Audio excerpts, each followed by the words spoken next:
morning. Most of you have seen UX as an abbreviation for user experience, but you may not be familiar with the common abbreviation A11y for accessibility. The 11 stands for the 11 letters in between the A and the Y. My background is in UX consulting and design. I'm a web accessibility advocate, and my focus areas are inclusive design, accessibility, and UX infrastructure. Accessibility is often thought of as a nice to have if time and budget allow, and my organization was no exception. My approach was to advocate for it as part of user experience by taking a holistic approach.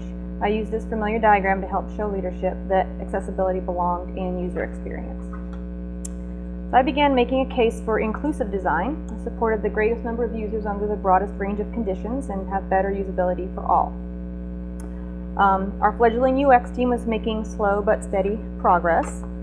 Then came a wake-up call.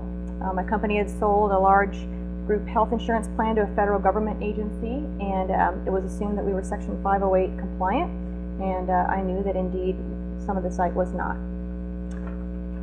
So legal and regulatory compliance got involved, and they gave me a stick, which I put in my toolbox along with my carrots and thought about how I could use it best. I thought also about how this honeycomb had shifted in my mind, because if you can't access it, you can't use it, and I saw accessibility as a gateway to user experience. I realized also that I could flip it, and UX could now be part of A11y accessibility, and accessibility could be the engine that drove a UX program in my institution. So I created user-centered standards. Using this approach, I mapped user experience inclusive design principles to WCAG 2.0 guidelines and continued on in that manner to build the standards out that would support both accessibility and usability. Standards in place, my wild ride started.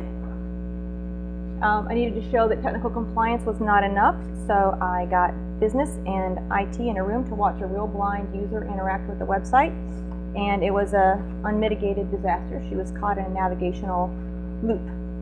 That got IT on board, and once I did, I included and recruited some other advocates, including sales and marketing, legal and compliance, and purchasing from my organization that I thought could help me out. But I realized that we had just scratched the surface at this point, and there's a lot I didn't know. So I hired out a professional audit to learn the scale of the problem and quantified the risk with risk templates, risk assessment templates, prioritized and scoped with IT. This pressure that I was under helped me. I got resources available. I had authority I'd never had before, and with help from IT, we got some coding standards also created that aligned with those design guidelines.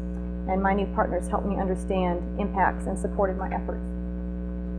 I had this while we're under the hood approach of once something came in for accessibility remediation, I always looked for usability opportunities for improvement, and that was a great cross-referral process and further integrated them. We had a really steep learning curve, especially the development team, and we collaborated closely and tried to make libraries and standards that were repeatable so that each time we did this, it would be easier. So I'm going to gloss over all the drama and friction here to say that in the end, we were able to be successful and the story had a happy ending.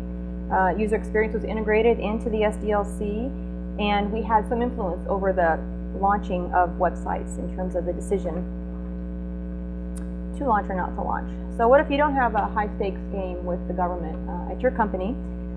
There's a big wave coming your way that can help make a case for integrating accessibility into usability, and that is called the silver tsunami.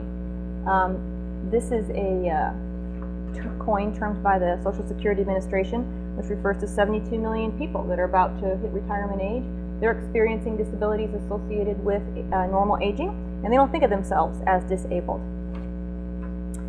Designing for this audience will support usability as well. And just to get started, here's some hints: getting professional help, talking to people that have done it before. Here's some good references, some great people that I've worked with over the last couple of years that really helped me.